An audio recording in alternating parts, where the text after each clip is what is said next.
tapos medyo, hindi naman siya bastos. Pero, ang sabi, private part ng babae.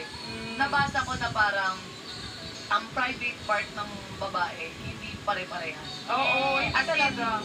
as in, talagang walang eksaktong magkamukhang Parang pek-pek. fingerprint nga daw siya eh. Parang Oo. super unique per girl. Oo, Parang fingerprint. girl, Next girl, time, si- pagka magboboto kayo, yun ang gagamitin. Oo.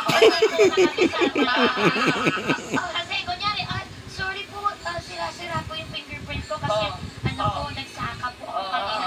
Okay lang, upuan mo itong balot. Hindi, totoo Parang yun. siya ka-unique. Doon ko na-realize din na walang tao magkakapareho. Oo. Na parang wala ka dapat ika-inggitan. Kasi yun nga, kagaya ng sinabi ko kanina, may mga bagay na meron sila na wala ka, pero meron ka na wala rin sila. Totoo. So parang be thankful and grateful sa lahat ng nangyayari sa mundo. Masalamat ka na lang, walang inggitan. Kasi nakakamatay ang inggit.